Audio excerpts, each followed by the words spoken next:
नमस्कार दोस्तों, आज हम करवा चौथ के व्रत की संपूर्ण जानकारी आपको बताएंगे।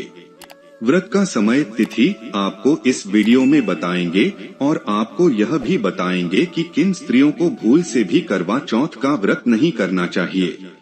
तो दोस्तों, इस वीडियो को अंत तक जरूर देखें। दोस्तों, हर साल कार्तिक माह के कृष्ण पक्ष की चतुर्थी तिथि को करवा चौथ मनाया जाता है। करवा चौथ का दिन किसी त्योहार से कम नहीं है। सुहागिन महिलाएं करवा चौथ व्रत का साल भर इंतजार करती हैं। करवा चौथ के दिन महिलाएं पति की लंबी आयु के लिए करवा चौथ का निर्जला व्रत रखती हैं और चंद्रदेव के दर्शन के बाद ही व्रत खोलती है। चलिए साल 2023 करवा चौथ की तिथि, शुभ मुहूर्त और चंद्रोदय का समय जानते हैं। इस साल कार्तिक पक्ष की चतुर्थी तिथि की शुरुआत 31 अक्टूबर को रात 9:30 होगी और 1 नवंबर को रात 9:19 पर समाप्त होगी। इसलिए उदया तिथि के अनुसार 1 नवंबर को करवा चौथ मनाया जाएगा। करवा चौथ पूजन का शुभ समय 1 नवंबर को शाम 5:44 से रात 7:02 तक रहेगा। वहीं चंद्रोदय का समय रात को लगभग 8:26 तक रहेगा। करवा चौथ का बहुत ही अधिक महत्व होता है। करवा चौथ के दिन विवाहित महिलाएं सुहाग की लंबी आयु की कामना करती हैं। व्रत की शुरुआत सास के द्वारा दी गई सरगी खाकर करती है। इस दिन महिलाएं 16 श्रृंगार करती हैं। इस शुभ दिन पर करवा चौथ की पूजा के दौरान व्रत कथा जरूर सुननी चाहिए और रात में चंद्रदेव को जल अर्घ्य देने के बाद ही पति के हाथों से पानी पीना चाहिए। करवा चौथ के दिन करवा माता, चंद्रदेव, गणेश जी, माँ पार्वती और भगवान शिव की पूजा की जाती है। हिंदू धर्म में करवा चौथ का बड़ा ही महत्व है। सुहागिन स्त्रियों के लिए यह दिन किसी त्योहार से कम नहीं होता है। इस दिन महिलाएं व्रत, पूजा पाठ कर पति की लंबी उम्र की कामना करती है ताकि पति पत्नी का साथ जन्म जन्म तक बना रहे। लेकिन क्या आपके मन में भी इस व्रत को लेकर कई सवाल है, जैसे कि सबसे पहले किसने इस व्रत को किया था? मान्यता अनुसार करवा चौथ का व्रत यदि महिला पूरे विधि विधान से रखती है तो उसके पति की उम्र लंबी होती है और अखंड सौभाग्य का वरदान मिलता है। साथ ही सुखी दाम्पत्य जीवन का आशीर्वाद मिलता है। इस दिन महिलाओं को 16 श्रृंगार कर व्रत करना चाहिए और करवा चौथ व्रत कथा सुननी चाहिए। करवा चौथ व्रत की शुरुआत सास द्वारा दी गई सरगी लेकर और उनका आशीर्वाद लेकर ही करनी चाहिए, जिससे दाम्पत्य जीवन और घर में स्नेह और प्रेम बना रहे। करवा चौथ के दिन महिलाएं पति द्वारा दिए गए कपड़े पहनती हैं और पूरे दिन बिना कुछ खाए और पानी पिए रहती हैं और रात्रि को चांद को देखने के बाद ही अपना व्रत खोलती है। चंद्रमा को अर्घ्य देकर महिला अपने पति के हाथों से पानी पीती है। इसके बाद व्रत पूरा माना जाता है। महिला चांद देखने से पहले व्रत को तोड़ देती है तो यह व्रत खंडित हो जाता है। बता दें, यह करवा चौथ व्रत सूर्योदय से पहले ही 4 बजे के बाद से शुरू हो जाता है। इसमें भगवान गणेश, भगवान शिव और माता पार्वती की पूजा की जाती है। करवा चौथ का व्रत रखने की परंपरा की शुरुआत महाभारत काल से हुई थी।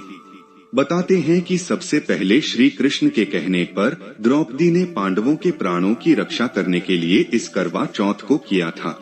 द्रौपदी के द्वारा करवा चौथ का व्रत रखने के कारण से ही पांडवों के प्राणों पर कोई आंच नहीं आई थी। इसलिए कहा जाता है कि हर सुहागिन महिला को अपने पति की रक्षा और लंबी आयु के लिए करवा चौथ व्रत रखना चाहिए। हिंदू धर्म में स्त्री को हमेशा से ही शक्ति का रूप माना जाता है, इसीलिए उसे यह वरदान मिला है कि वह जिस चीज के लिए भी तप करेगी उसे उसका फल अवश्य मिलेगा। हमारी पौराणिक कथाओं में सावित्री अपने पति को यमराज से वापस ले आती है, यानी स्त्री के पतिव्रता धर्म में इतनी शक्ति होती है कि वह यदि चाहे तो कुछ भी हासिल कर सकती है। इसीलिए महिलाएं करवा चौथ के व्रत के रूप में अपने पति की लंबी उम्र के लिए एक तरह से तप करती है। तप का मतलब होता है किसी चीज को त्यागना और किसी एक दिशा में आगे बढ़ना। पहले के जमाने में ऋषि मुनि इसीलिए तप करते थे और सिद्धि प्राप्त करते थे। करवा चौथ में महिलाएं अपने पति की लंबी उम्र के लिए व्रत का पालन करती है। दोस्तों, चौथ का चांद हमेशा देर से निकलता है, इसीलिए यह एक तरह से महिलाओं की परीक्षा होती है कि वह अपने पति के लिए कितना त्याग कर सकती है। कई बार तो देर रात तक चांद नहीं दिखता है। मौसम ऐसा होता है कि कई बार बादल घिर जाते हैं और चांद नजर ही नहीं आता। ऐसे में महिलाएं देर रात या अगले दिन तक अपना व्रत नहीं तोड़ती है। शास्त्रों के अनुसार करवा चौथ का व्रत सुहागिन महिलाएं अपने पति के लिए रखती है, किंतु शास्त्रों में 3 ऐसी स्त्रियों के बारे में बताया गया है जिन्हें करवा चौथ का व्रत भूल से भी नहीं रखना चाहिए, अन्यथा इसके बहुत अशुभ परिणाम उन्हें प्राप्त हो सकते हैं। तो चलिए जान लेते हैं करवा चौथ का व्रत कैसे करना चाहिए और कौन से महत्वपूर्ण नियमों का पालन करना चाहिए। सबसे पहली बात, सुबह सूरज उगने से पहले सास अपनी बहू को सरगी देती है, जिसमें बहू के लिए कपड़े, सुहाग की चीज आदि सामग्री होती है। सास द्वारा दी हुई सरगी से बहू अपने व्रत की शुरुआत करती है। अगर सास साथ में नहीं है तो वह बहू को पैसे भिजवा सकती है ताकि वह अपने लिए सारा सामान खरीद सके। दूसरी बात, सुबह सूरज निकलने से पहले सास की दी हुई सेवैया बनाकर पहले अपने पितरों का हिस्सा, गाय तथा कुत्ते का और कौवे का हिस्सा अलग रख ले, फिर अपने पति और परिवार के लोगों के लिए भी अलग निकाल दें। उसके बाद सास के दिए हुए फ्रूट, नारियल खाकर ही व्रत की शुरुआत करें। फिर सास के दिए हुए कपड़े और श्रृंगार की चीज पहने। तीसरी बात, करवा चौथ का व्रत पति पत्नी के आपसी प्रेम और विश्वास के संबंध को और मजबूत बनाता है, किंतु अगर पति पत्नी के बीच लंबे समय से मतभेद, झगड़े और तनाव का माहौल चल रहा है या काफी समय से एक दूसरे से दूर रह रहे हैं, तो कृपया इस व्रत का पालन न करें। ऐसे तनाव भरे मन से व्रत रखने से व्रत का खंडन होता है, जिससे व्रत पूरा नहीं हो पाता। फल स्वरूप आपको मुश्किलों का सामना करना पड़ सकता है। पहले अपने रिश्तों को समेट ले, मन से क्रोध, गलत विचार और आपसी क्लेश को दूर करें। उसके बाद ही सच्चे मन से करवा चौथ के व्रत का पालन करें। चौथी बात है, दोस्तों, आज का युग काफी आगे बढ़ चुका है। कई सारे संबंध ऐसे भी हैं जो बिना शादी के साथ रह रहे हैं, जिसे हम लिव इन रिलेशन के नाम से प्रचलित कर रहे हैं।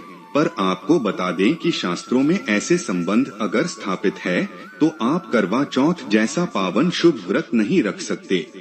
शुभ कार्यों में, हवन में, ग्रह शांति जैसी पूजा में पति के साथ उनकी अर्धांगिनी ही भाग ले सकती है।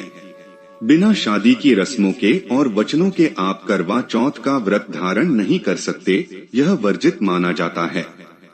पांचवी बात, पति के साथ होते हुए भी अगर किसी महिला का पराये पुरुष के साथ अनैतिक संबंध है या पराये पुरुष के प्रति कोई ऐसी भावना रखती है, तो ऐसी महिलाओं को भी करवा चौथ का व्रत नहीं रखना चाहिए। इससे आपके जीवन और रिश्तों पर ग्रहण लग सकता है। करवा चौथ पति के प्रति समर्पण की भावना को दर्शाता है।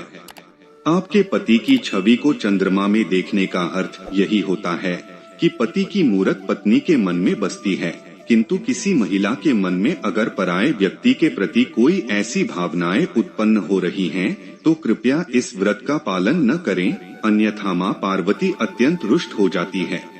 छठी बात, गर्भवती महिलाओं के लिए शास्त्रों में नहीं लिखा है कि वह व्रत नहीं कर सकती, किंतु उनके स्वास्थ्य के लिए यह उपयुक्त नहीं माना जाता। व्रत रखकर उसका खंडन करने से अच्छा है कि आप व्रत का संकल्प ही ना करें। व्रत का खंडन करना बहुत ही अशुभ संकेत देता है। सातवीं बात, जिन कन्याओं का विवाह नहीं हुआ है अर्थात कुंवारी कन्याएं इस व्रत का पालन कर सकती हैं, अगर उसने अभी तक किसी पुरुष से संबंध स्थापित नहीं किया है।